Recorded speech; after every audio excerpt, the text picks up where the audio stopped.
Não se assustem, mas isso é um novo código. Então é pequenininho, como vocês estão vendo. Isso é um novo código. É um novo código mesmo, né? Um código que no Senado teve 220 emendas, 56 projetos de lei, na Câmara 900 emendas, mais 156 projetos de lei, e um código que iniciou somente com... Quer dizer, a proposição inicial era de termos um código mais enxuto, e a primeira versão do código era uma versão com 970 artigos. Essa versão foi alterada, essa versão foi modificada, essa versão, diante de todas essas emendas, diante de todos esses projetos, diante de todas essas proposições, diante de inúmeras audiências públicas que foram realizadas em todo o território nacional, o texto que foi votado recentemente, agora no final do mês de outubro, é um novo texto daquele que havia sido anteriormente apresentado. E esse novo texto, ele de 970 artigos, hoje nós temos 1.088 artigos. Nesses 1.088 artigos, algumas situações que primeiramente haviam sido eliminadas no projeto do Código, e situações que existem hoje no nosso Código de Processo Civil, essas situações foram reinseridas no projeto do novo Código.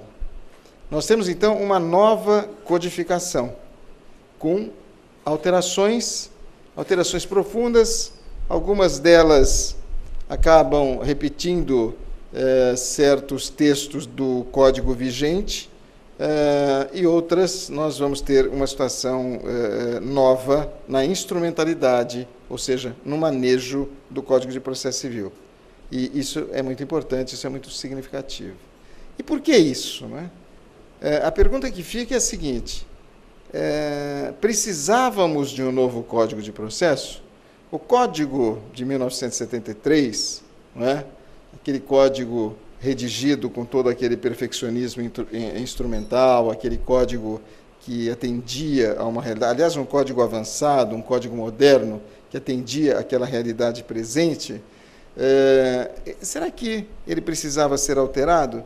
Mas se todos nós percebermos, e todos nós passamos a perceber, passamos a avaliar o seguinte: chegou um momento em que a reclamação social, a transformação social, a dinâmica pela qual as coisas hoje se evoluem no contexto mundial, no cenário mundial, e quando se fala num cenário mundial, nós temos que pensar o Brasil numa fase de crescimento, numa fase de expansão, e de que todos aqueles investidores, e não só os investidores estrangeiros, mas aqueles que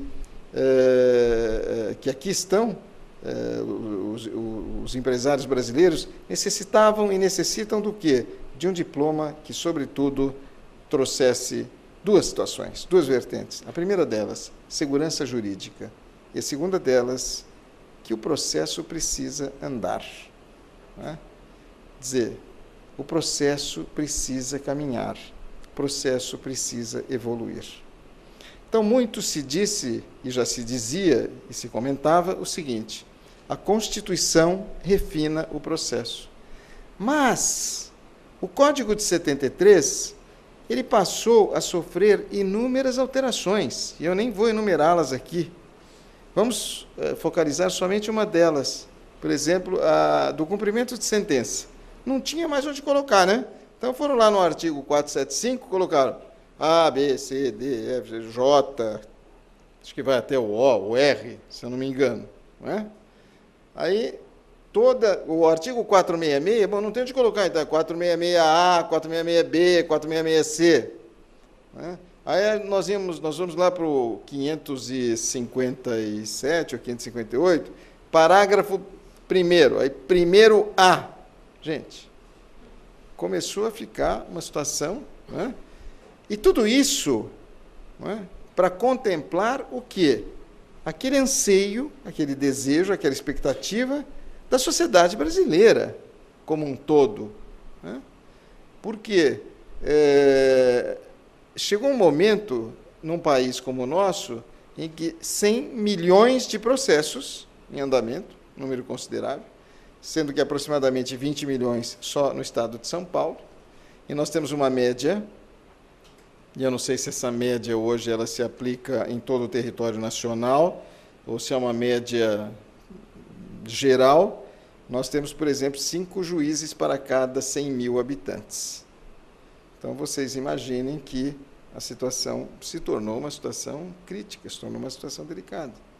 Então, qual foi o primeiro propósito, a primeira ideia da comissão nomeada para se criar um novo estatuto processual? Não é? Foi que nós pudéssemos trazer para dentro desse texto uma nova realidade, que nós pudéssemos trazer uma adequação àquilo que a sociedade reclama, que nós pudéssemos fazer com que o Poder Judiciário tenha condições operacionais, visando, sobretudo, o quê? A outorga da tutela.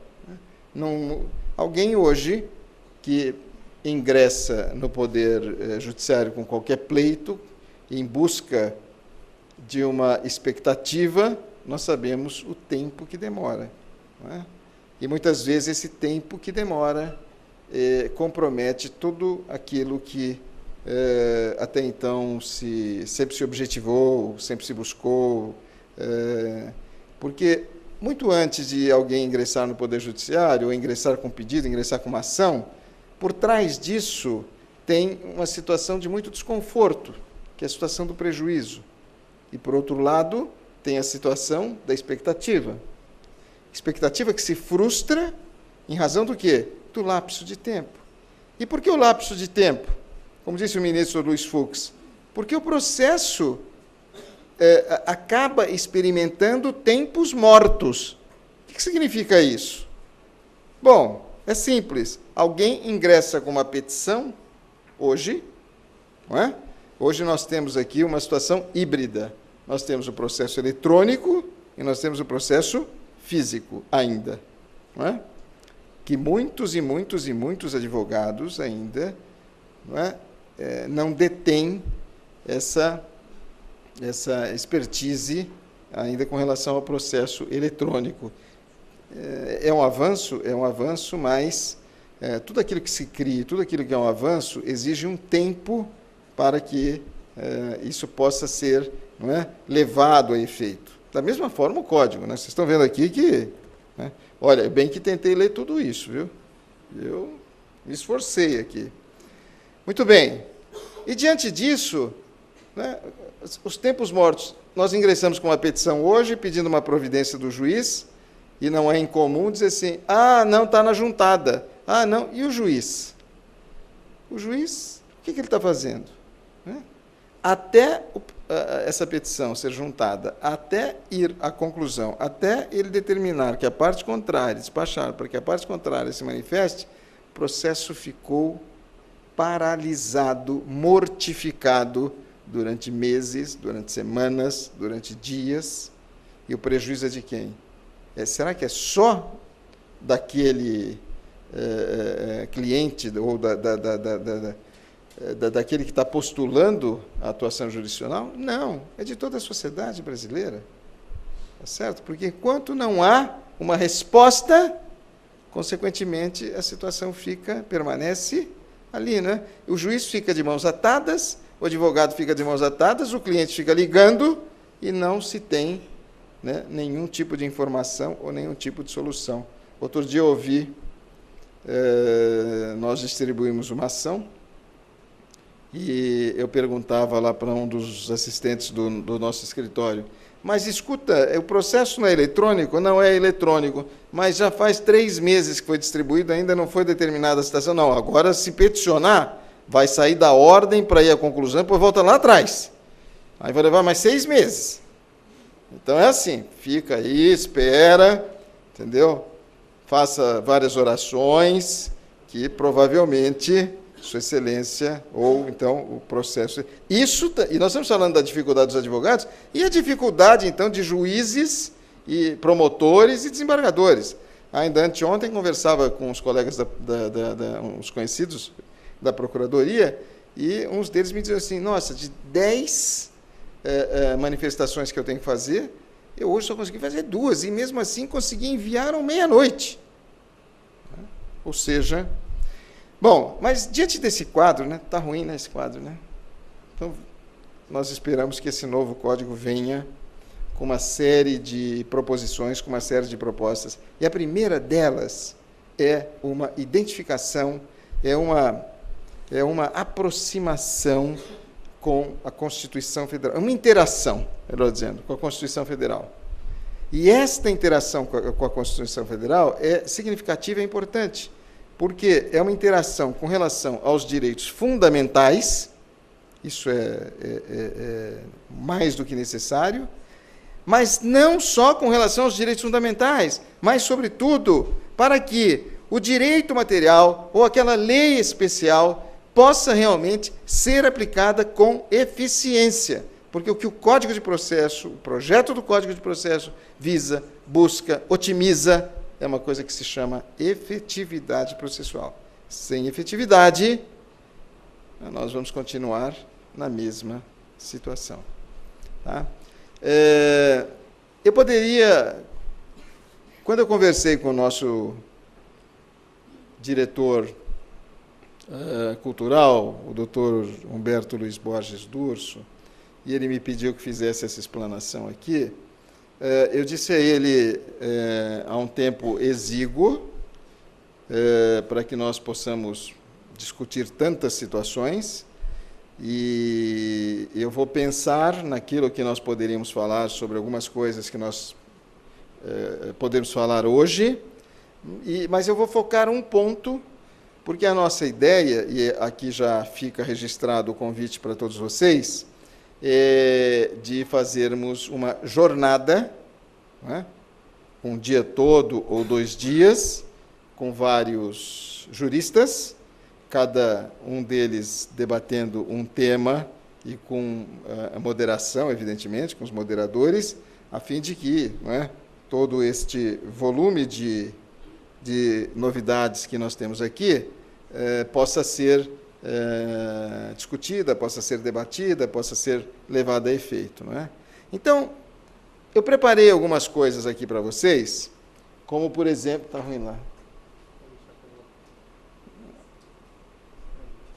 O Cesare Vivanti, que é um jurista italiano, ele diz assim que um outro tempo, um outro direito, um novo direito. É claro, as transformações sociais hoje, né, são imediatas. Né? Hoje, por exemplo, nós sabemos que a comunicação ela é tão imediata, ela é tão pontual, ela interage com todo esse universo e ela é capaz de criar e de gerar revoluções. Todo mundo já ouviu falar no início do ano da chamada Primavera Árabe. Foi por meio dessa interação, dessa comunicação, que, né, vários ditadores aí foram depostos.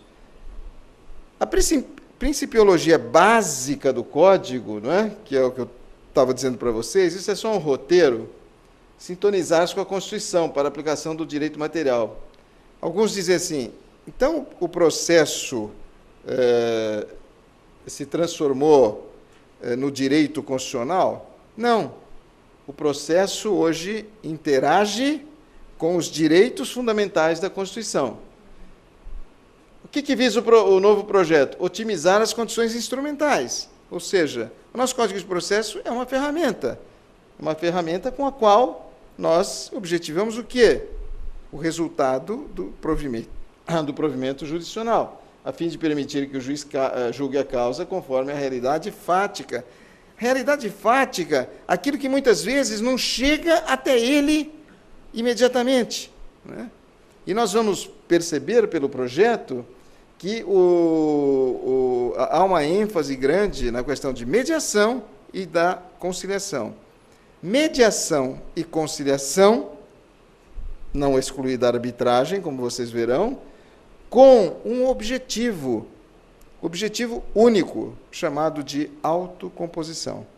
Eu fico muito à vontade para falar com relação à questão de autocomposição, e também da participação ali do amicus curiae, do amigo, não é, da corte, que o juiz poderá se valer aí de pessoas ou de profissionais especializados para que possa decidir a causa.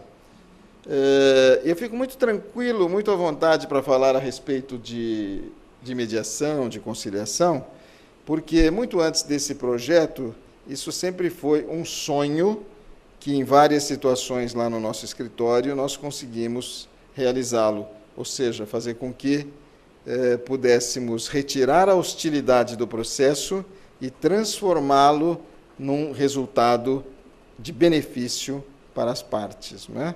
Por meio, o código denominou de autocomposição, anteriormente, nós denominamos de resolução ética de conflitos da lide sociológica. Então, uma hora qualquer depois eu explico melhor isso para vocês. Muito bem. O terceiro item, isso são só alguns dos itens, objetivar o aproveitamento dos atos processuais, para que a tutela jurisdicional ocorra com prazo razoável. Ou seja, eu disse há pouco a questão do processo que fica paralisado, e conhecido como esse tempo morto, os tempos mortos do processo, né? Então, o juiz precisa sair, né, daquela função dele, daquela posição dele atávica, daquela posição dele, não é? Aquela figura dele sem movimento nenhum, e criar realmente uma motivação, não se vinculando só ao preciosismo daquilo que está no código. Não, indefiro, não, julgo, não, isso não pode, não é? Mas sim criando uma situação participativa que nós vamos abordar com vocês. E também o projeto é imprimir um maior grau de organicidade ao sistema instrumental, que é o código, não é? Como um todo, conferindo-lhe mais coesão, visando a outorga de uma tutela que seja adequada e que seja justa. Esse é um panorama inicial preponderante, um panorama inicial significativo. O código traz, assim, inúmeras situações, né? Inúmeras. Nós temos a figura do conciliador, nós temos a figura do mediador, nós temos a figura do assessor judicial. O juiz poderá se valer, ele já tem um assessor, só que esse assessor judicial do juiz, ele poderá, inclusive, despachar, né? Nós temos a transformação da ação individual em ação coletiva, nós temos as ações repetitivas. O que nós temos hoje, né? Alguém ingressa. Aqui nunca ninguém deve ter tido problema com o celular, com a TIM, com a Vivo, não é? Com a Claro, né? Aí o Poder Judiciário fica... Eu conversava outro dia com um amigo desembargador, dizia-me ele o seguinte: eu não aguento mais, eu posso fazer uma visita aí no teu gabinete? Pode, se você conseguir me achar no meio dos processos, né? Aí eu me arrisquei, comprei um GPS, né, e para lá me dirigi aqui na Conde Sarzedas e consegui, entre tantos e tantos processos, e questionei, escuta, mas o que é isso? Que acervo é isso? É plano de saúde e operadoras de telefonia celular. Eu disse. Então, vocês imaginem o seguinte universo, cada um ingressando com uma ação, né? Isso não tem fim. Então, essas ações repetitivas hoje, elas todas serão reunidas e teremos um julgamento único, né? É interessante isso. Nos Estados Unidos e na Europa, quando um consumidor reclama a respeito de um produto, seja de um medicamento, seja de um celular, seja de um carro, não é? O responsável, o fabricante, não fica na expectativa de ter centenas, né, e centenas de processos, de ações ajuizadas. Esse produtor, ou esse responsável pelo produto, ele ingressa em juízo, requer que se defira uma prova pericial para comprovar se o produto dele contém algum vício, algum defeito ou não. E se contiver algum defeito ou não, imediatamente isso é reparado. Então evita-se. Mas aqui, infelizmente, isso não ocorre. Nós temos hoje um volume de recursos, que isso vai acabar, que nós já temos até já incerto aqui no nosso no vigente Código de Processo, os chamados recursos repetitivos. Ou seja, o que o advogado hoje, em linhas gerais, ele faz? Ele não... Quando ele elabora a sua apelação, suas razões recursais, seja apelação, ou seja recurso especial, etc., ou mesmo até um agravo, o que ele faz? Ele reproduz aquilo que ele falou na inicial, na contestação. E esse princípio é totalmente desprezado. Porque o que nós temos que fundamentar é uma outra situação que não aquela. Mas qual é a consequência disso? É o processamento, o abarrotamento, o tempo que se leva de se processar. E num estado como o de São Paulo, embora a emenda constitucional 45 tenha determinado que a distribuição de um processo que chega ao tribunal deve ser em 30 dias, 30 dias isso é virtual. Está com o desembargador tal. Aí a gente vai até o gabinete do desembargador e ele diz assim, não, é mesmo? Está comigo? Não, peraí, vou consultar o meu assessor aqui. Não, ainda está lá no acervo, não sei de onde, do Ipiranga, ou etc. Entendeu? Muito bem. Então, o Código tem uma pretensão de resolver essas situações. A pergunta que fica é essa, Será possível resolver essas situações com uma codificação totalmente nova, num país da extensão territorial do Brasil, num país em que nós temos classes sociais distintas, interpretações, para tanto, distintas, mas eu acredito, eu sou um sujeito que tem esperança em tudo, e tenho esperança sempre de que estamos aí para que essas coisas melhorem, Eu falei de algumas coisas. O primeiro, antes da gente passar o primeiro texto do projeto eliminava algumas coisas. Eliminava a ação monitória, eliminava a ação declaratória incidental, eliminava a reconvenção. Deixa eu ver o que mais que eliminava. Bom, o procedimento sumário já estava fora e continua fora. Enfim, nós tínhamos embargos infringentes, nós não temos mais também. Os embargos infringentes foram expungidos, agora nós temos um recurso que chama-se agravo extraordinário. Agora nós temos o agravo extraordinário. Mas nós temos coisas boas, Nós temos coisas boas. Então, vamos tentar focalizar aquela parte inicial Essa é a introdução do código, Só um detalhe. O projeto é o 8.046 de 2010. Só que este projeto ele foi apensado a um outro, ao 6.025 de 2005.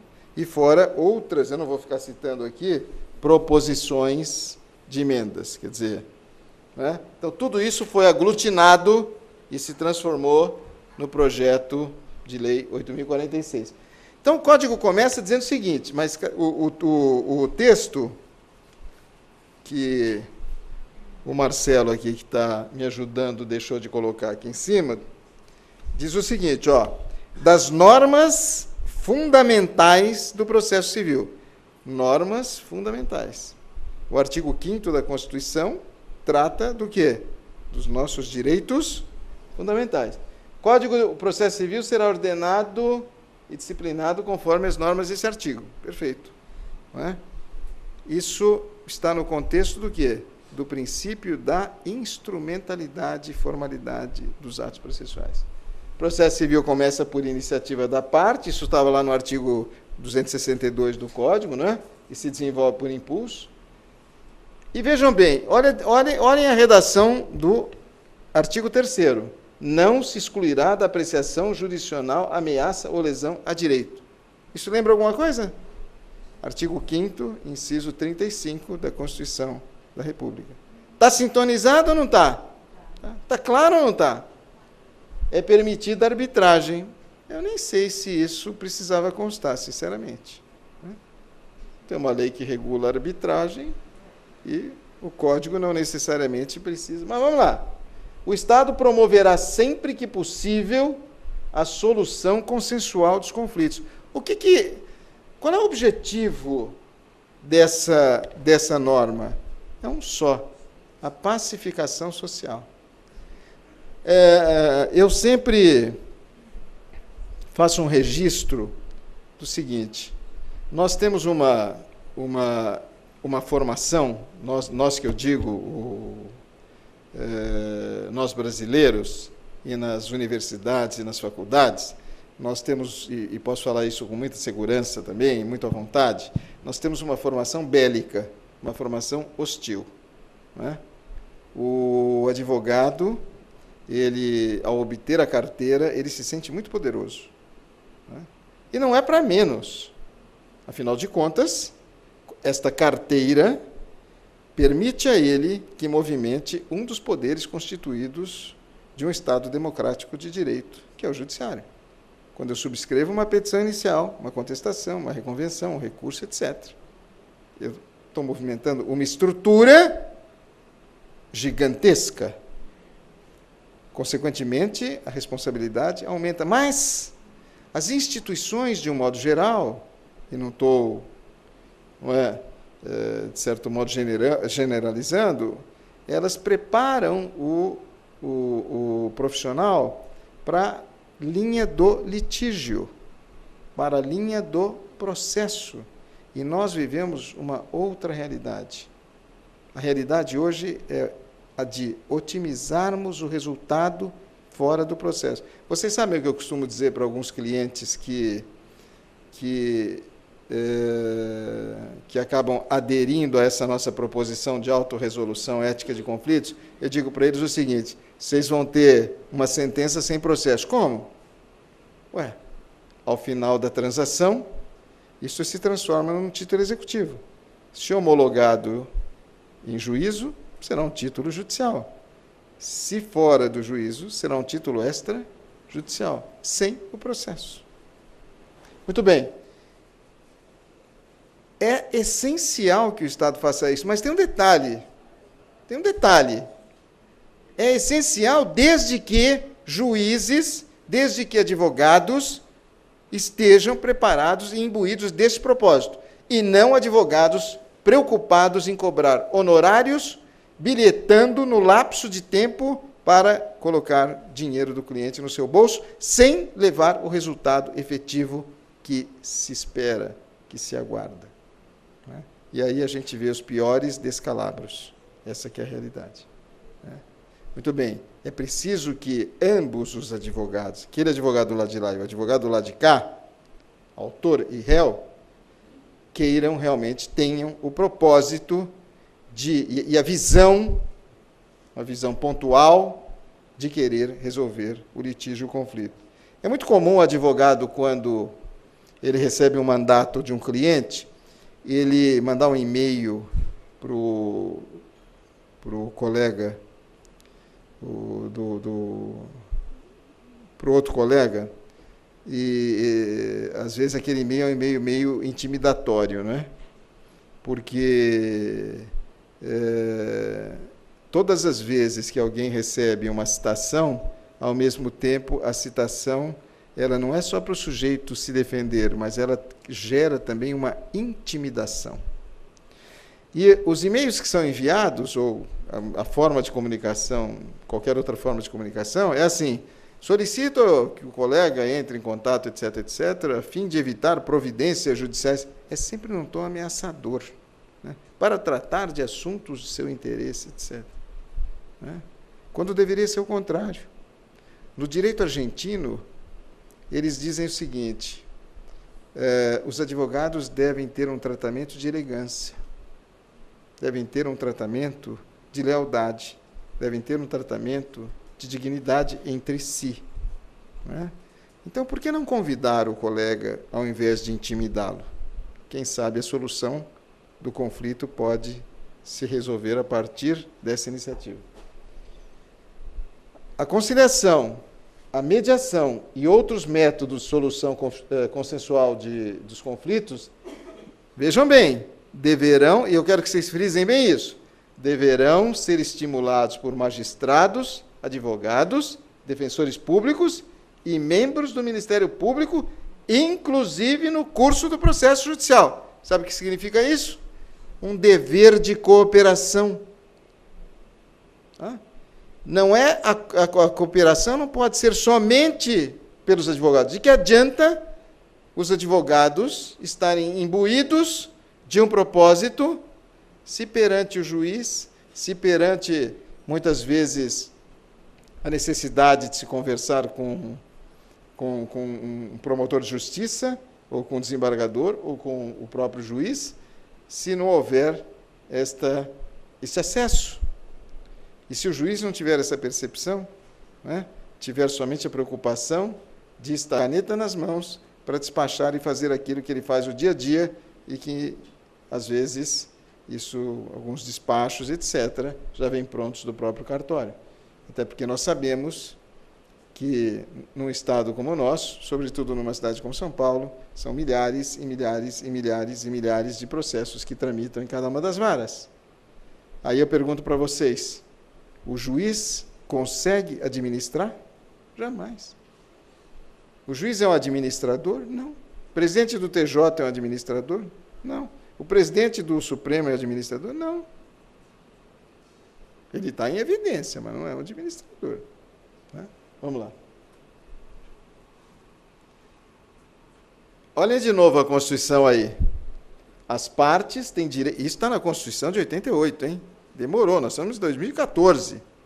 As partes têm o direito, 2014 para 88, 26 anos, 2014, né? Ainda vamos falar da Constituição, 25 anos, de obter em prazo razoável a solução integral do mérito, incluída a atividade satisfativa. O que significa isso? Até o trânsito em julgado. Isso acontece, gente. Mas nem aquela pessoa que tem acima de 60 e tantos anos, 65 anos, que coloca aquela etiquetinha, não sei se é vermelha, verde, amarela, lá no processo, funciona. O processo está lá. Né? Isso acontece? Infelizmente não acontece. Mas é um direito fundamental.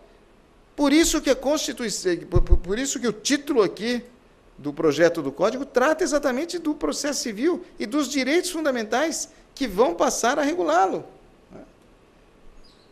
E aí o artigo 5º, ele tem uma conjugação com o artigo 3º. Aquele que de qualquer forma participa do processo deve comportar-se de acordo com a boa-fé. Aquele que de qualquer forma. Quem é aquele que de qualquer forma? É o juiz? Pode ser o juiz ou não? Claro! Pode ser o perito? Pode ser o Marcelo que está aqui? Pode. Claro, se ele estiver lá no meio... Claro que vai ser, tá certo? As partes, claro. Ou seja, todos aqueles envolvidos na relação processual têm que observar uma conduta não dolosa, não procrastinatória, não inibitória, não atentatória à dignidade da justiça. Até porque nós somos advogados e como profissionais, nós temos um compromisso muito grande com a cidadania. O artigo 133 da Constituição diz que o advogado é essencial à administração da justiça, e o advogado não está aí para ficar criando situações infundadas, protelatórias, procrastinatórias, em prejuízo da sua figura, em comprometimento da própria classe e, sobretudo, dos direitos, não só do seu constituinte, mas da parte contrária. Então, todos têm esse dever de colaboração. O artigo 6º reforça isso. Todos os sujeitos do processo devem cooperar entre si. Entre si. Às vezes, né, o processo tramita durante anos e o advogado nenhum liga para o outro. Nunca se busca uma solução, nunca se busca uma alternativa, né? Fora aqueles advogados aéticos, e que lamentavelmente não são poucos, né? Que enquanto muitas vezes estão conversando conosco, por trás estão promovendo medidas e providências como se isso fosse realmente, não é, a solução de tudo, não é? Então, todos os sujeitos do processo devem cooperar entre si, perito, juiz, advogados, partes, né? Para que a gente, num tempo... vejam que o artigo 6º, ele reproduz ali a questão do tempo razoável, não é? Da decisão de mérito, ele praticamente reproduz o artigo 4º, né? Outra situação, o artigo 5º da Constituição Federal diz que, e preserva um princípio, que é o princípio da isonomia, da igualdade. E o artigo 7º diz exatamente isso, que é assegurado o quê? O princípio da isonomia, no tratamento, no curso do processo, competindo ao juiz preservar o contraditório, né? Tem duas situações, né? A primeira delas, igualdade e tratamento, um tratamento isonômico. A segunda delas, a preservação do contraditório. Para que ninguém mais venha a ser pego de surpresa com certas decisões, sem que a parte tenha, exceto as decisões de urgência, né? O artigo 8º, são poucos artigos, tá? São uns 10 ou 11 só. O artigo 8º, ao aplicar o ordenamento jurídico, o juiz atenderá aos fins sociais, às exigências do bem comum, resguardando e promovendo a dignidade da pessoa humana. Artigo 1º, inciso 3º da Constituição da República. De novo a Constituição presente. E observando a proporcionalidade, a razoabilidade, a legalidade, a publicidade e a eficiência. Se nós formos no artigo 37 da Constituição da República, nós vamos ver que essas referências lá estão estampadas.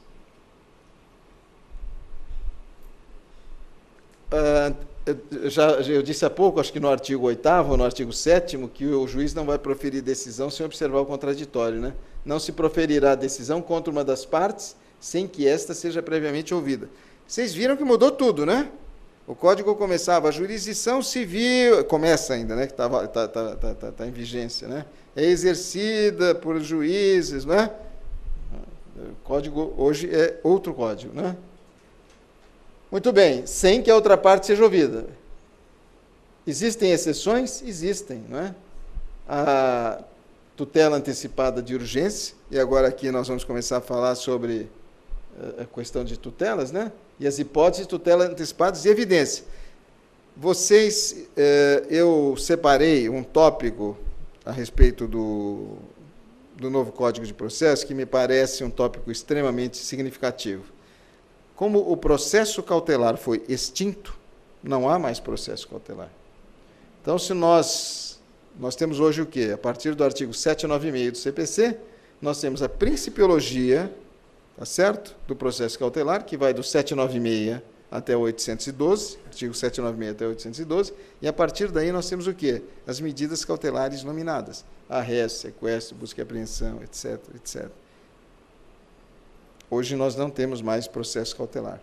Nós temos a tutela antecipada. E é sobre esse tema que eu vou falar com vocês, tá? Por que isso? Porque este tema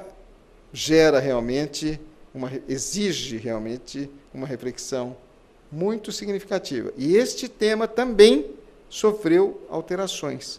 Da redação inicial do projeto para esta redação, nós tivemos algumas diferenças. E diante desse quadro, e diante daquilo que se reclama como tutela de urgência, né, como UTI, vocês sabem o que é UTI, não? Alguém sabe? Se o código diz que todo mundo tem que participar, vocês precisam participar aqui comigo. Como é que é isso? O que é UTI? Não, é a última tentativa do indivíduo. Tem que ir lá buscar a tutela antecipada, entendeu? Muito bem.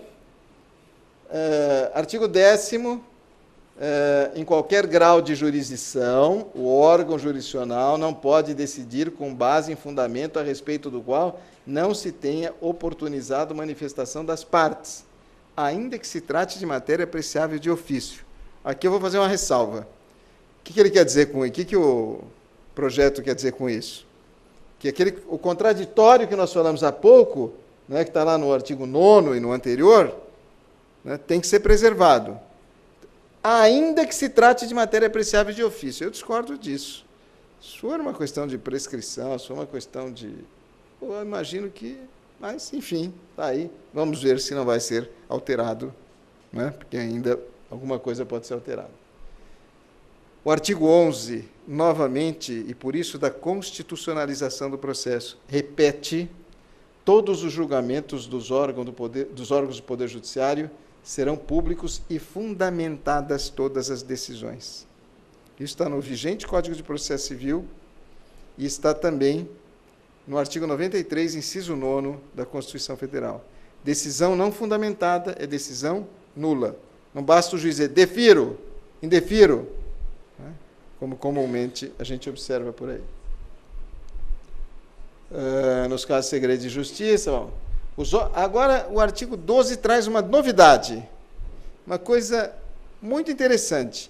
Se nós falamos até agora em tempo razoável do processo, em otimização do resultado do processo, em fazer com que a tutela jurisdicional reclamada possa ser outorgada num tempo menor, o que o projeto, né, e os integrantes os juristas integrantes da comissão pensaram? Eles pensaram que cada processo que ingressar, né, cada ação que for promovida, deve observar uma ordem cronológica para ser julgada. Ou seja, a ação entrou hoje, essa ação, então, vai ser feita uma anotação cronológica para ela ser julgada. Isso parece um pouco difícil, não parece, não? Até porque, em 2011, houve uma reunião dos presidentes dos tribunais de justiça de todos os estados do Brasil, no Rio Grande do Sul, e eles assim, criaram, acho que não sei quantas metas, meta 1, meta 2, meta 3, 13, 14, etc. Não sei quantas metas, objetivando o quê? Bom, para que isso daqui possa ter efeito, e o que está lá atrás? Não é? Quer dizer, a ação que entra hoje, ou que entrar a partir da vigência do Código, que tão logo sancionado, ele vai... Ainda bem que vai ter um tempo de 1 ano para ele passar a vigir, né? Para a gente ter um pouco de... Mas, como é que ficam os processos anteriores? Né? Outra coisa, uma grande preocupação. Como é que ficam os processos de tutela? Bom, os processos de tutela têm preferência àqueles com relação à ordem cronológica, que não existe nenhum tipo de risco. Outro detalhe, isso vai se aplicar aos juizados especiais? Não se sabe. Outra situação, e naquelas comarcas do interior em que a competência é cumulativa? O juiz lá é juiz do eleitoral, do trabalhista, do crime, do cível, da família, né? Do prefeito, E aí? Aí, como é que é essa ordem?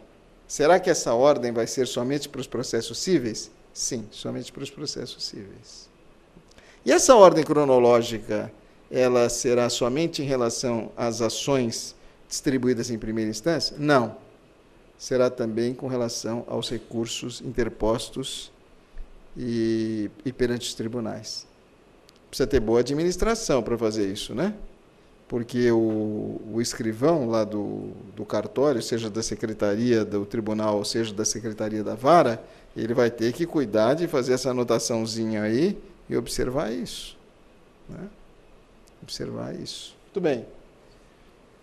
Nós vamos ter, a lista de processos aptos a julgamento deverá estar permanentemente à disposição para consulta pública em cartório e na rede mundial de computadores, para ver se ninguém passou na frente de ninguém. Legal isso, né? Vai ser um pouco... Né? Estão excluídos da regra do caput. Aqui tem algumas exclusões, tá? Sentenças proferidas em audiência homologatória, julgamento de processos em bloco. O que significa julgamento de processo em bloco? Essas ações chamadas repetitivas. Né? Julgou isso, porque já está decidido, seja em súmula, seja em jurisprudência, etc., é uma ação só. Pode ir. Julgamento de recursos repetitivos, decisões proferidas com base nos artigos 495, vejam que esses artigos aí, 495 e 945, tratam de certas decisões que são proferidas ou na fase recursal do julgamento no tribunal, ou até mesmo, se eu não me engano, na questão da rescisória. Julgamento de embargos de declaração, julgamento do agravo interno, as preferências legais e metas estabelecidas pelo Conselho Nacional de Justiça, que é o que eu disse para vocês, da resolução dessa reunião havida no Rio Grande do Sul, que ainda precisa de... Processos criminais estão excluídos, como eu falei, não é? E quando a causa exigir urgência no julgamento, assim reconhecida de novo por decisão fundamentada sob pena de nulidade. E essa lista terá que ser respeitada para que possa ser feita a conclusão do juiz. Qual é o objetivo disso? O objetivo disso é um só. Não é? A comissão passou a ter uma preocupação muito grande o seguinte: o que o juiz julga relevante ou irrelevante? Não é? Cabe a ele julgar o que é relevante ou não irrelevante? Será que o advogado de um determinado escritório, ao apresentar uma causa extremamente complexa, terá ele um privilégio em relação a uma outra causa que muitas vezes pode não ser tão complexa ou tão significativa? O objetivo é muito interessante de observar essa cronologia. É eliminar, afastar qualquer tipo de influência, qualquer tipo de valorização pessoal e subjetiva por parte do juiz, no sentido de que esta ordem cronológica venha a ser desrespeitada e, consequentemente, prejudicar aquele que ingressou antes dessa outra causa tida como mais significativa. Pode ir. Olha que interessante. Após a inclusão do processo na lista de que trata o parágrafo 1º, o requerimento formulado pela parte não altera a ordem cronológica. Ou seja, então o processo está lá, ele é o número 5. Se nós fizermos qualquer requerimento com relação a esse feito, ele continua sendo o número 5. Para a decisão. Porque a ordem cronológica é para decisão pelo juiz. Exceto quando implicar a reabertura da instrução ou a conversão do julgamento em diligência. Aí não dá para o processo. Eu fiz uma petição com relação a uma manifestação da outra parte. Continua lá. Agora, se eu estou requerendo a conversão do julgamento em diligência para a prática de algum ato, por exemplo, uma prova pericial, então não vamos aqui ficar parados, senão nós vamos voltar para aquela questão dos tempos mortos do processo. Né? Então agora porque o número 5 está fora, aí vai entrar o 6, 10, 5 mil, etc. Enquanto o número 5 não voltar, não anda nada. Né?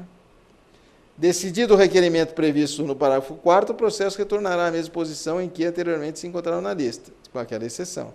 Ocupará o primeiro lugar na lista previsto no parágrafo 1º ou, conforme o caso, terceiro, o processo. E aqui nós temos algumas situações, né? Que tiver a sentença ou acórdão anulado. O que significa isso?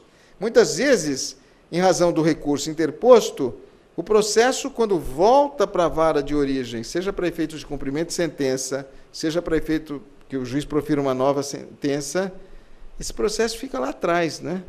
Então, nesse caso, diante dessa cronologia da prática dos atos processuais, ele volta para ocupar o lugar que ele tinha. Quando ocorrer as hipóteses do artigo 1053. Espera aí que eu esqueci o que é o artigo 1053. Vou consultar aqui o... Eu tinha marcado isso, né? Vocês estão vendo que é fácil, né?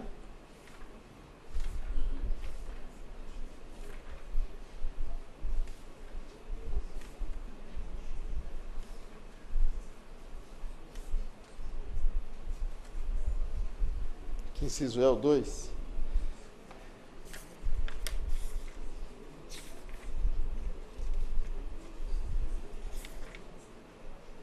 O artigo 1053, o inciso 2º trata do julgamento dos recursos extraordinário e especiais repetitivos e trata da publicação do acórdão, que é paradigma daquelas situações, quando o órgão que proferiu o acórdão recorrido, na origem, reexaminará a causa de competência originária, a remessa necessária ou recurso anteriormente julgado, na hipótese do acórdão recorrido contrariar a orientação do Tribunal Superior. Bom, o que mais? Para aí, tira. Muito bem.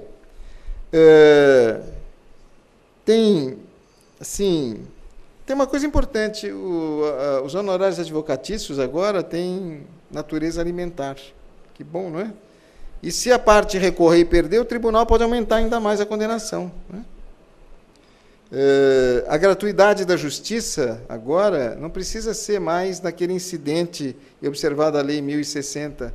Ela é formalizada a impugnação nos próprios autos da ação, né? Vamos ter coisas boas, né? A questão de prazos. Agora, os prazos serão contados nos dias úteis. E quando cair no final de semana, no feriado, no sábado, este prazo vai se protrair, vai se protelar, vai ser para o dia como acontece hoje. E vamos ter férias, de 20 de dezembro a 20 de janeiro. Eu estou fazendo só alguns comentários aqui para a gente depois entrar no nosso tema. O pedido hoje, até a citação, ele pode ser alterado, e depois da citação e até o saneamento do processo, ele continua podendo ser alterado, né? Desde que a parte contrária, claro, ou seja, o réu da ação, concorde. Tá? O juiz também poderá indeferir de plano a petição inicial, se ela contrariar súmula, se ela não preencher, né?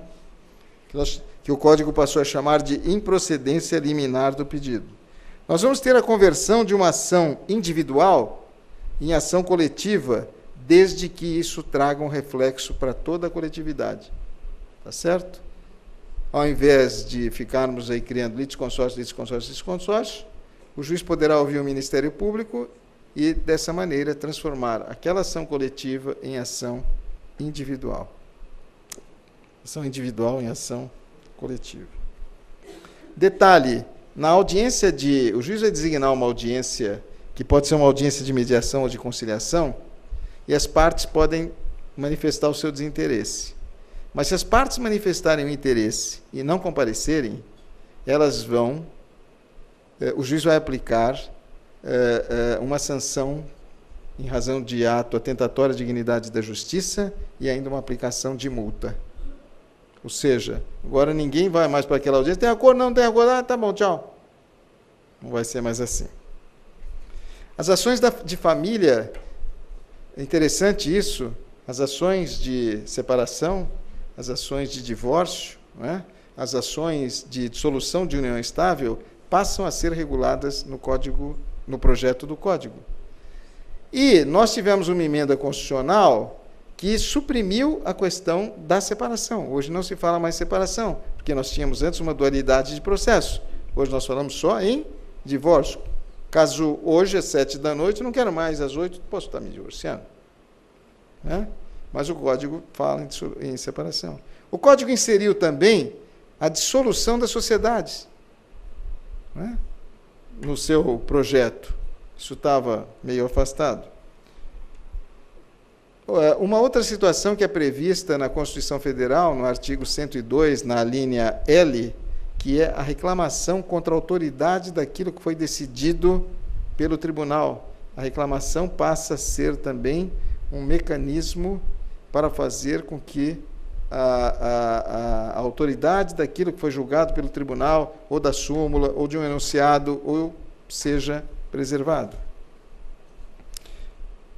Dos recursos, eu falei, tirando aqueles todos que nós já conhecemos, né, apelação, agravo de instrumento, embargos, etc., nós vamos ter o agravo extraordinário, quando, em algumas situações, por exemplo, se for discutir a intempestividade do recurso especial extraordinário, se formos discutir... hoje nós temos a decisão denegatória de seguimento de recurso especial extraordinário, né? Então, esse agravo aqui é uma figura que foi criada. E nas disposições do projeto, nós temos, no artigo 1084, o reconhecimento extrajudicial da uso capião. O Código cuidou de dar uma redação ao artigo 216-A da Lei 6.015/73, de que essa questão em que se discute a aquisição da propriedade pela via da uso capião poderá ser feita no cartório, o que nós chamamos de desjudicialização. Tá? Então, isso poderá ser feito no cartório. E esse é um panorama geral, tá? Esse é um panorama geral de algumas coisas, como vocês estão podendo perceber, não são poucas as alterações e as mudanças, assim como não são poucas aqueles temas tratados em capítulos que antes nós tínhamos, falando no passado, nós temos uma divisão no nosso Código de Processo vigente que no projeto é totalmente diferente. Uma coisa importante, as ações hoje, todas elas, à exceção daquelas que vão observar o procedimento especial, as ações, todas elas observarão o procedimento comum. Não se fala mais em procedimento sumário. Tá? O procedimento é comum. Mas o nosso código vigente ele é muito bem dividido, né? Nós temos, do artigo 1º até o 565, nós temos o processo de conhecimento e a fase de cumprimento de sentença. Nós temos do 566 até o 795, a fase executiva. Do 796 até o 889, nós temos as cautelares, o processo cautelar. Do 899, acho que é isso daí. A partir daí, nós temos os procedimentos especiais de jurisdição voluntária e de jurisdição contenciosa. Eu não sei se é 899 ou 888, não me lembro agora. Não é? Depois nós temos as disposições transitórias. O código aqui ele mudou. Não é?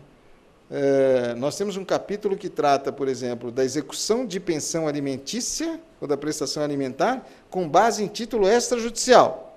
E nós temos um capítulo que trata da pensão alimentícia com base no título executivo judicial, cumprimento de sentença. Toda a imprensa ficou falando uma série de bobagens. Ah, não tem mais a prisão. Tem a prisão, sim. Não tem a prisão na fixação de alimentos extrajudicial. Mas a prisão do título judicial, se está correto ou não, o instituto da prisão foi mantido. Tá? Foi mantido. E o que eu separei para vocês, embora isso possa parecer cansativo, mas não seria possível nós falarmos de uma fase que foi eliminada do Código de Processo vigente, que é o processo cautelar, sem que vocês possam visualizar. Porque o processo cautelar, não é? O que é o processo cautelar? Né? Eu já falei da UTI aqui, não é? É a última tentativa do indivíduo, não é? O processo cautelar, ele é marcado por vários traços, né? Ele é acessório, ele é provisório, ele serve de instrumento a outro processo, ele não tem vida própria, nós temos que promover a ação principal naquele prazo de 30 dias, ele pode ser antecedente, né? O antecedente, já estou usando o termo do preparatório, como ele pode ser incidental, enfim, tem uma série aí ele é fungível, nós temos o poder geral de cautela do magistrado, que em situações em que o magistrado se depara com lesão grave de difícil reparação, o magistrado defere a liminar. Nós temos a chamada contracautela, em que o magistrado exige a prestação de caução real ou fidejussória, para que, de fato, a tutela possa ser outorgada. Mas, de repente, veio algo que mudou. E de certo modo, a apresentação, a redação inicial do projeto, não se falava mais em nenhuma das cautelares. Não tem mais nada, não existe arresto, não existe sequestro, não existe nada. É assim, formule em juízo que você acha que qual a providência necessária, denomine-a, não é? De forma pertinente e o juiz vai outorgar ou não a tutela. Acabaram fazendo uma mudança aqui, né? Acabaram, e vocês vão ver aqui a mudança. E vocês vão ver a mudança, e eu confesso para vocês que essa mudança vai exigir, eu estou falando sempre, utilizando sempre essa expressão reflexão, né? E ela vai exigir, porque hoje nós vamos ter a tutela de urgência, a tutela satisfativa, a tutela cautelar e a tutela da evidência. Querem mais? Ou tá bom? Nós vamos ter uma coisa que chama estabilização dos efeitos da lide. Bonito pra caramba, né? Bonito, né? Mas vamos lá, então, ó. Nós temos um título específico. A tutela, o título é tutela antecipada. Isso é o gênero. A tutela antecipada, de natureza satisfativa ou cautelar, pode ser concedida em caráter antecedente ou incidental. O legislador diz assim, antecedente, ele mudou a expressão, não é? Substituiu de preparatória para incidental. E por que de natureza satisfativa? Quantos aqui de vocês já ouviram falar, e até muitas vezes o Superior Tribunal de Justiça decide assim, essa cautelar tem natureza satisfativa, né? Aquilo que é satisfativo não é cautelar. Aquilo que satisfaz não é provisório. Havia um conflito com relação a isso. Parágrafo único. A tutela antecipada pode fundamentar-se em urgência ou evidência. Entenderam ou não? Ficou fácil, né? Ali em cima diz, a tutela, ela tem natureza satisfativa ou ela pode ser cautelar. Agora, a tutela antecipada, ela pode ser o que ainda? Ela pode ser uma tutela de urgência ou ela pode ser uma tutela de evidência. O que será que significa esse vocábulo evidência? Quem pode participar aqui comigo? Quem quer falar? Alguém quer falar? O que é evidente? É aquilo que é incontestável. Que de cara, escancaradamente, o juiz se depara e não tem nenhuma dúvida. Tá certo? É assim no mandado de segurança? É ou não é? Não tem que provar o direito líquido e certo? Tem ou não? É assim na tutela da evidência. Aqui nós estamos falando, não é, dos princípios aqui. A tutela antecipada requerida em caráter incidental, ou seja, no curso de uma determinada ação, independe do pagamento de custas. Que bom, não é? Sempre houve uma discussão a respeito disso. Que valor eu dou à causa na preparatória? É o mesmo valor da principal? Recolhe, não recolhe? Então está tutela, se eu estou requerendo no curso do processo a tutela incidental, eu não preciso pagar as custas. Difícil isso aqui. A tutela antecipada conserva sua eficácia na pendência do processo. Tudo bem. Nós já sabemos disso que está no nosso vigente Código de Processo, mas pode a qualquer tempo ser revogada ou modificada. Pode ir. Salvo decisão judicial em contrário, a tutela, a mesma coisa, né? Vai conservar a sua eficácia durante o processo. O juiz pode determinar as providências que considerar adequadas à efetivação da tutela. Pode impor multa? Pode exigir força policial? Pode determinar que se arrombe lá a porta do escritório, da fábrica, da indústria? Pode. Todas as medidas para a efetivação da tutela. E mais do que isso, o descumprimento vai gerar sanções civis e criminais. A efetivação da tutela antecipada observará as normas inerentes ao cumprimento provisório de sentença. Cumprimento provisório de sentença nada mais é... Por que é provisório? Porque há pendente um recurso, tá certo? Que foi recebido somente no efeito devolutivo. Esse regramento ainda prevalece, e nós vamos ter a oportunidade de falarmos dos recursos e da apelação. Esse regramento ainda permanece com relação à apelação recebida em ambos os efeitos no efeito só devolutivo. Na decisão que conceder, negar, modificar ou revogar a tutela, o juiz justificará as razões de seu convencimento de modo claro e preciso. De novo, a Constituição. Artigo 93, inciso 9º. Ou seja, não basta o juiz, defiro porque presentes... Não, tem que fundamentar. Se há uma decisão, consequentemente, não põe fim ao processo e o recurso cabível é o agravo de instrumento. Que agora o agravo de instrumento está lá, é no 522 do vigente, está lá no 900 e alguma coisa. Ficou uma situação assim muito curiosa. Eu penso que o ordenamento do Código vigente, não sei se porque nós estamos acostumados já há tanto tempo com o Código, mas é assim, os recursos que vinham logo depois que vem depois da coisa julgada, etc. Agora a coisa julgada vem lá no artigo, não sei, 500 e o recurso está lá no 1000. Pois é, mas enfim, pode ir. Isso também está no Código de Processo, né? A tutela antecipada será requerida ao juiz da causa e, quando antecedente, ao juiz competente para conhecer da ação principal, claro. Ressalvada a disposição especial, na ação de competência originária do tribunal e nos recursos, a tutela antecipada será requerida ao órgão jurisdicional competente para apreciar o mérito. Normal, isso está também no vigente Código de Processo. E aí, então, agora a gente tem um capítulo que trata... Né? Então, nós temos tudo isso que nós falamos são disposições gerais, e agora nós temos um capítulo que trata da tutela de urgência. Vejam, o gênero é sempre tutela antecipada. Nós temos algumas espécies. Tá?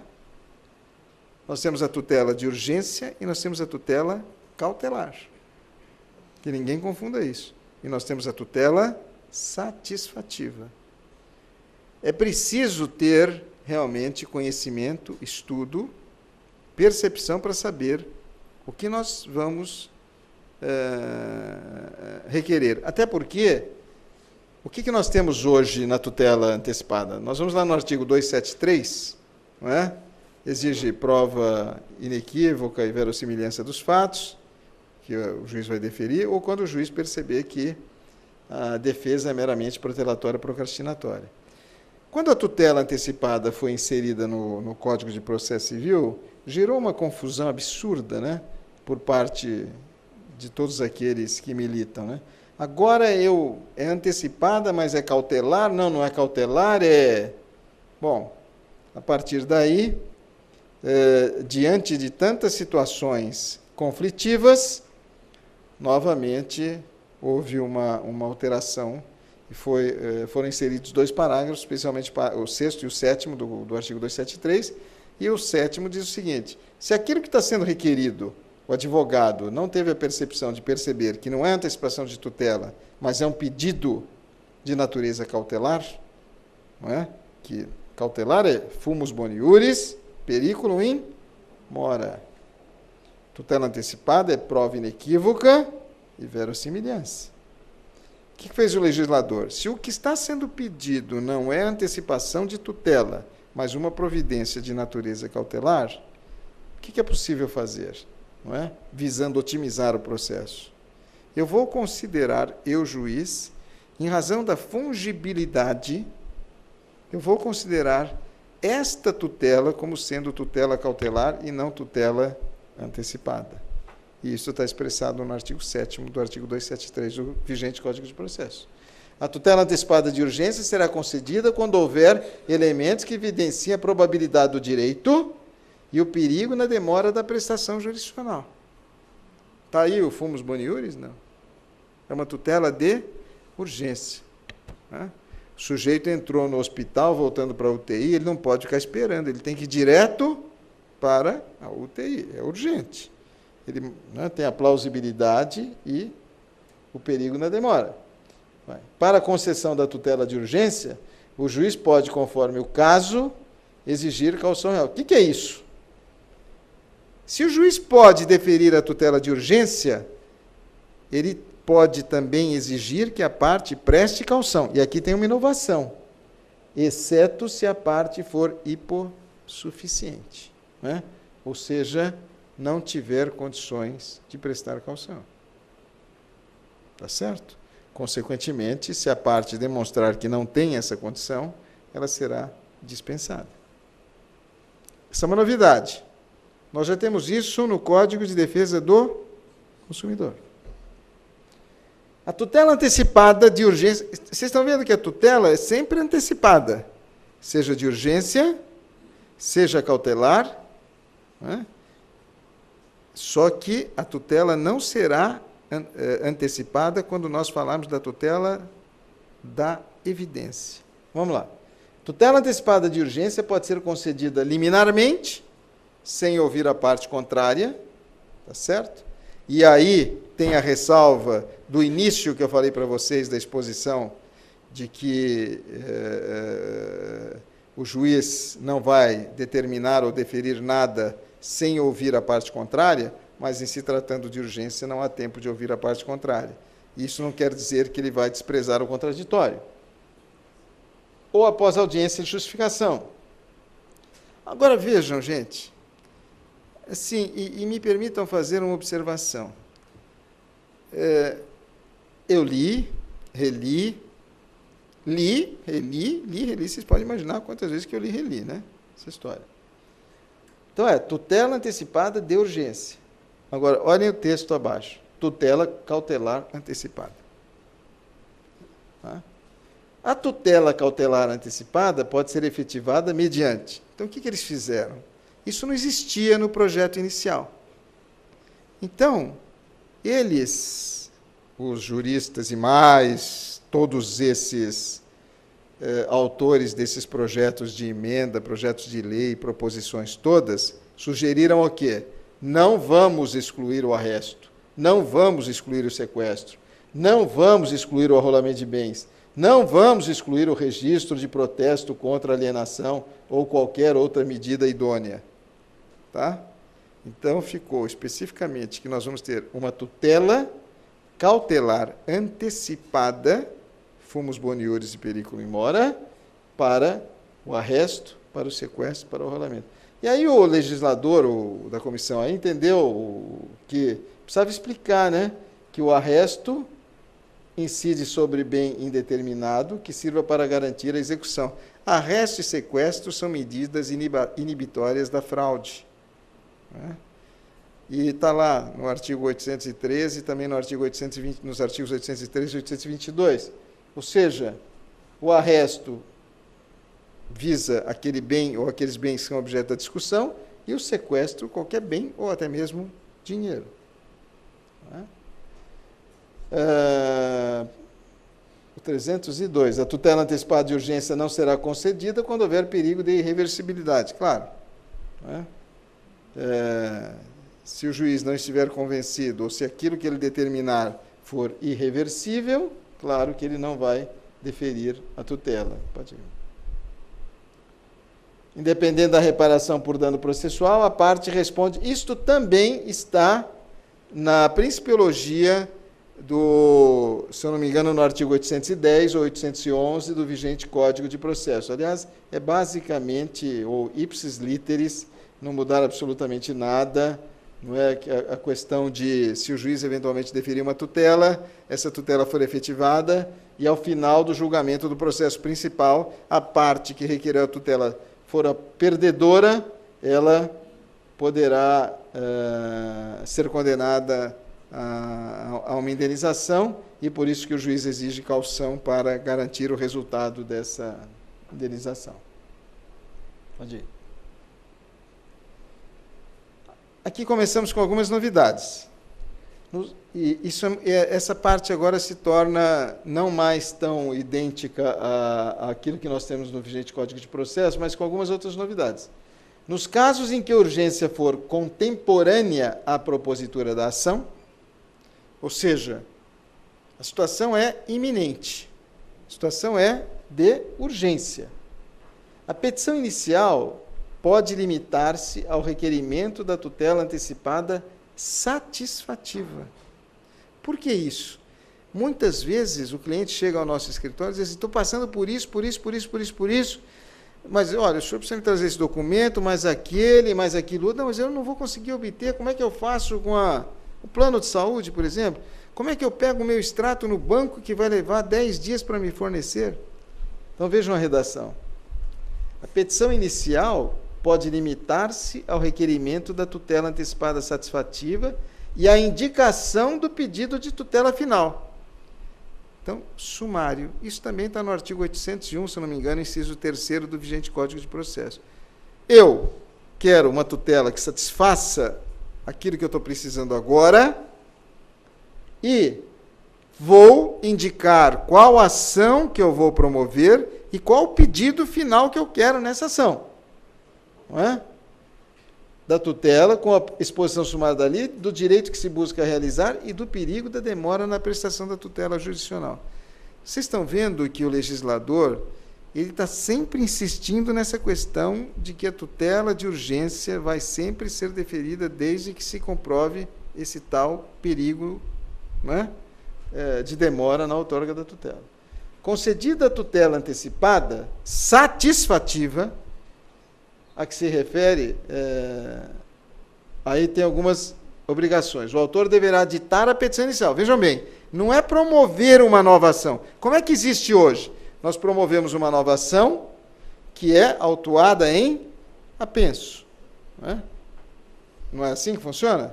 Nós ficamos com 2 processos. Um processo da cautelar e um processo principal. Não precisa mais disso.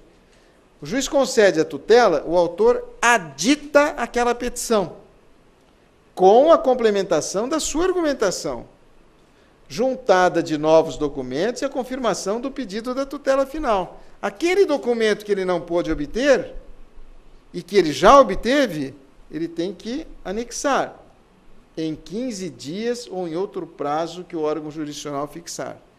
Você não quer essa tutela agora? Quero. Defiro, em 15 dias você adite.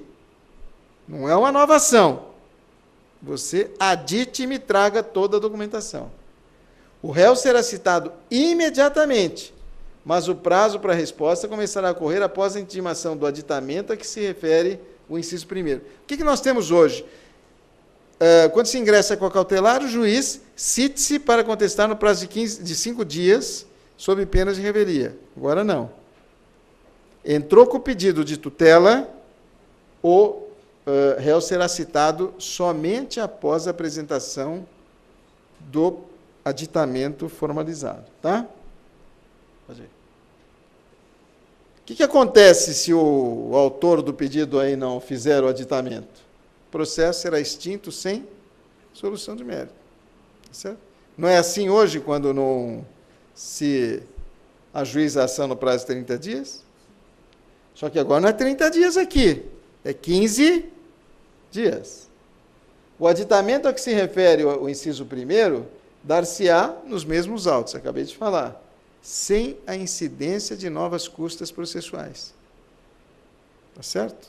Não há pagamento em duplicidade de custas processuais. Paga-se uma vez só. Na petição inicial que se refere o caput desse artigo, o autor terá de indicar o valor da causa que deve levar em consideração o pedido da tutela final. Ou seja, quando eu requerer a tutela satisfativa, aquela primeira petição que eu vou elaborar com o pedido emergencial, eu já tenho que indicar o valor da causa e aquilo que eu pretendo. Tá? Não é como hoje, tutela cautelar dá um valor de R$1.000. Não. Se o que eu vou discutir é 100 mil, vai ser 100 mil. Eu não vou recolher depois, eu recolho antes. O autor terá ainda que indicar na petição inicial que pretende valer-se do benefício previsto no caput do artigo, não é? Ou seja, que ele quer a tutela e o prazo para apresentação do aditamento. Pode ir. Veja a posição do juiz.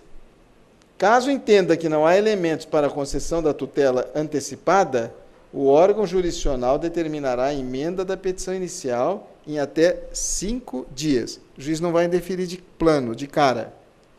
Não sendo emendada neste prazo, a petição inicial será indeferida e o processo extinto sem resolução do mérito. O juiz não está convencido daquilo. Ou emenda, ou o juiz extingue.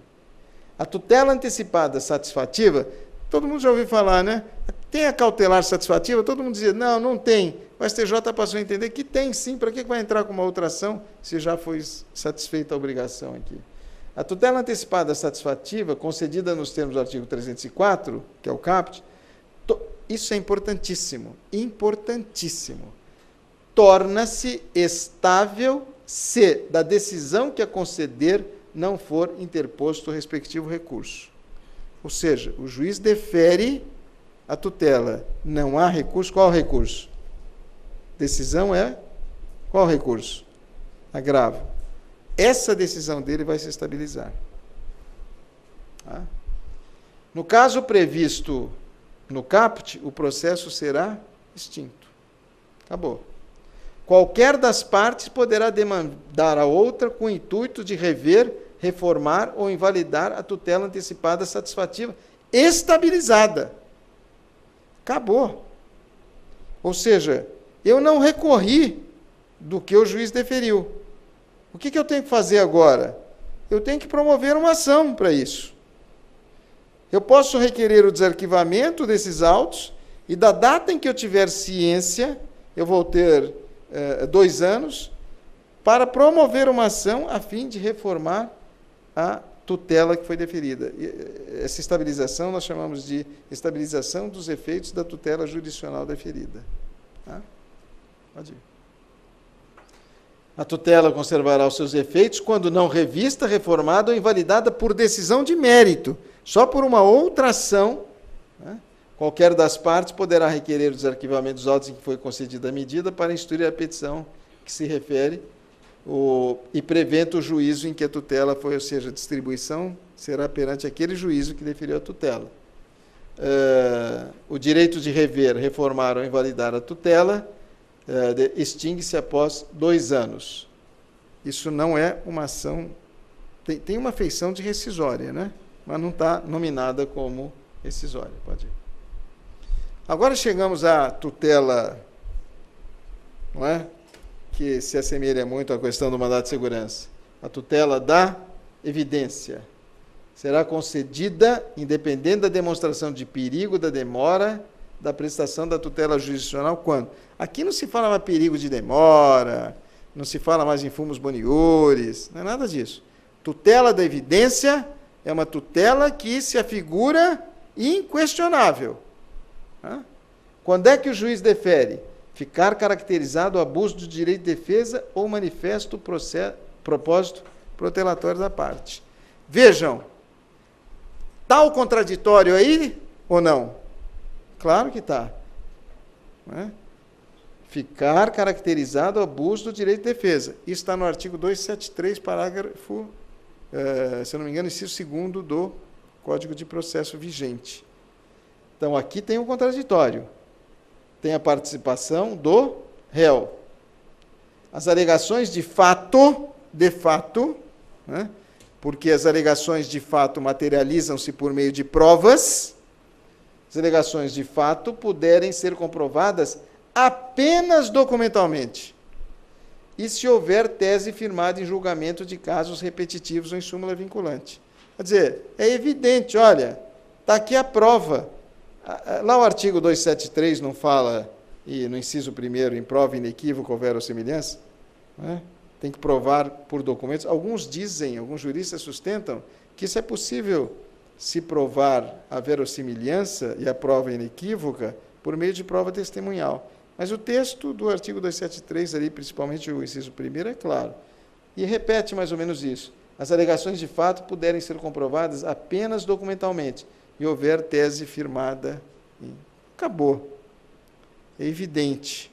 não precisa ficar fazendo toda a instrução. O juiz julga de plano. E o inciso terceiro, nós tínhamos 4 incisos, um deles foi eliminado. Se tratar de pedido rei persecutório, pedido que busca a apreensão de determinada coisa, fundado em prova documental adequada do contrato de depósito, caso em que será decretada a ordem de entrega do objeto custodiado, sob cominação de multa. Esta disposição do inciso 3º do artigo 306, é importante que vocês anotam, ela substitui a ação de depósito prevista no artigo 901 e seguintes do Código de Processo, do vigente Código de Processo. A decisão baseada nos incisos 1 e 2 desse artigo pode ser proferida liminarmente, tá certo? O juiz pode liminarmente deferir a decisão. Aqui nós temos o procedimento, né? Petição inicial da ação que visa a prestação da tutela. Só um detalhe, aquela tutela de urgência, a tutela de urgência, e que muitas vezes pode ser a satisfativa, ela tem um caráter que é importante. Hoje, como é que nós temos as nossas cautelares? Nós temos as cautelares nominadas e as cautelares inominadas, tá certo? Aquilo também se aplica, tá? Ou seja, essa proteção emergencial, não é? Essa necessidade de se obter esse provimento pode ser também providência. Aliás, a maioria das providências serão inominadas. Visa a prestação da tutela em caráter anterior, indicará a lide, seu fundamento, a exposição sumária. Aqui nós temos exatamente uma reprodução do que nós temos hoje no vigente Código de Processo, no artigo 801, incisos. Caso entenda o juiz que o pedido a que se refere o caput tem natureza satisfativa, o órgão jurisdicional observará o disposto no artigo 304. É aquele artigo que diz que o juiz defere a tutela e depois manda aditar a petição inicial. Tá? O réu será citado para, no prazo de 5 dias, é idêntico ao prazo de hoje. Vejam que tem uma diferença lá atrás. Lá atrás, no 304, deferida a tutela, o réu é citado, aliás, o juiz aguarda o aditamento da petição e, a partir daí, ele é citado para contestar em 15 dias. Aqui ele é citado para contestar em 5 dias. Não sendo contestado o pedido, os fatos alegados pelo autor presumir-se-ão aceitos pelo réu como ocorridos, caso em que o juiz decidirá em 5 dias. Aplica-se o quê? A revelia, não é?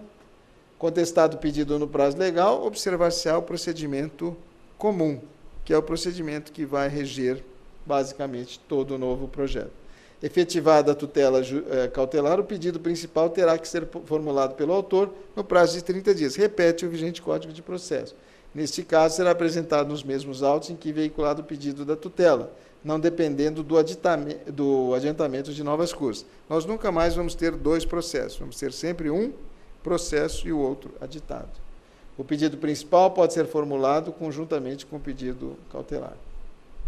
A causa de pedir poderá ser aditada no momento da formulação do pedido principal. É uma inovação isso. Apresentado o pedido principal, as partes serão intimadas para audiência de conciliação. Se o que se busca é a autocomposição, a primeira coisa que o juiz vai fazer é audiência de conciliação ou audiência de mediação. O conciliador não pode ter nenhuma vinculação com as partes. O mediador pode ter vinculação com as partes. Na forma do artigo 335, por seus advogados ou pessoalmente, sem necessidade de nova citação do réu. Não havendo autocomposição, o que se busca na mediação ou na conciliação? Que as partes se componham. Não havendo, o prazo para contestação será contada na forma do artigo 336. O artigo 336 do projeto do Código trata da contestação. E o prazo para contestar continua sendo o prazo vigente, que é o prazo de 15 dias. Aqui, de novo, cessa a eficácia da tutela se o autor não deduzir o pedido principal, não for efetivada dentro de 30 dias, o juiz julgar improcedente o pedido formulado por autor. E, de novo, se por qualquer motivo cessar a eficácia da tutela, é vedado à parte renovar o pedido, salvo por novo fundamento. Isso está no artigo 812 do vigente Código de Processo Civil. E o artigo 312 diz que o indeferimento da tutela, quer dizer, da liminar, não impede que a parte formule o pedido principal. Não deferiu a tutela, mas não quer dizer que não se discuta o mérito. O fato de indeferir a tutela não influi no julgamento, salvo se o motivo do indeferimento da tutela for o reconhecimento da decadência ou da prescrição. Só para arrematar, só para encerrar, o ministro Luiz Fux, do STJ, ele faz menção a algumas situações que ele entende como sendo situações de evidência para o deferimento da tutela, Direito demonstrável prima facie, através de prova documental que consubstancie líquido e certo, como no mandado de segurança. Direito baseado em fatos incontroversos ou notórios, que independem de prova. Os fatos incontroversos também nós temos essa previsão no artigo 273 do Código de Processo, vigente, se eu não me engano, o parágrafo 6º. Direito a coibir uma conduta contra a lei que, segundo a alegação do autor, o réu praticou ou vem praticando, como, por exemplo, construção que viola as normas do Código Civil sobre postura e distância mínima entre prédios. O direito cuja existência o juiz precisa definir apenas com base em questões jurídicas, pois, de regra, o direito objetivo não depende de prova. O direito está estampado. O direito em favor do qual milite uma presunção iure et iure, presunção que não admite prova em contrário. O direito baseado em prova emprestada, isso é uma inovação, obtido em outro processo com observância das garantias fundamentais do processo, ou seja, a juntada de um documento ou utilização dessa prova vai observar o contraditório para impugnação ou não da prova, e que, por isso, necessita novamente ser produzida, e o direito decorrente da decadência ou prescrição, sendo, nesse caso, uma evidência que pode favorecer o réu. Essa matéria de decadência ou prescrição são matérias de ofício. E lá no início, quando nós falamos, diz que mesmo as matérias de ofício, o juiz vai ouvir a parte contrária. O Fux diz que não, que ele pode deferir a tutela de evidência de cara, independentemente de ouvir a parte contrária. Bom, vocês puderam perceber numa exposição longa, exaustiva, porque nós tínhamos uma situação no Código de Processo que me parece, num primeiro momento, com uma certa facilidade de assimilação, porque nós tínhamos toda uma principiologia do processo cautelar, do artigo do 796 até o 812, e a partir daí nós tínhamos as cautelares especificadas, e até no final, no 888, nós tínhamos as outras medidas provisionais do Código de Processo. Hoje nós não temos mais isso. O processo cautelar foi extinto. O que nós temos é a tutela de urgência, nós temos a tutela satisfativa, nós temos a tutela cautelar e nós temos a tutela da evidência. Tudo isso tratado num capítulo único e que vai, evidentemente, exigir de cada um de nós, atuantes, que observemos bem, quando da apresentação de um caso que for levado para a nossa apreciação, aquilo que nós vamos requerer. Com relação à tutela cautelar, está mais tranquilo, não é? Porque a tutela cautelar diz ali o seguinte, ela tem cabimento quando se tratar de arresto, sequestro, isso havia sido abolido e, por fim, voltou, não é? De arrolamento de bens, eu penso que até da produção antecipada de provas, etc., né? Ou de alienação de um bem, né? A tutela tida como cautelar satisfativa, ou seja, aquela que não exigia a propositura da ação principal, hoje ela é disciplinada no texto do novo Código. Nós temos essa questão importante, né? Que quando não contestada a tutela que foi deferida, não há necessidade de se aditar ou como se fôssemos ingressar com a ação principal, ela estabiliza os seus efeitos. E estabilizados os efeitos, esses efeitos perduram. E esses efeitos só poderão ser alterados por meio da propositura de uma ação, não é? Contra a qual a tutela foi promovida por essa pessoa, contra a qual a tutela foi proferida, e lhe foi desfavorável. E terá o prazo de 2 anos para fazer isso. Quer dizer, então nós temos aí a estabilização dos efeitos da lide. Bom, como vocês viram, são muitas e muitas coisas. A nossa ideia é fazermos um seminário no próximo ano, talvez a partir de março, porque eu sei que em janeiro todo mundo vai viajar, em fevereiro todo mundo vai esperar o carnaval, né? Depois do carnaval, todo mundo diz que o Brasil só começa a trabalhar depois de março. Não é verdade, porque eu estou trabalhando antes, né?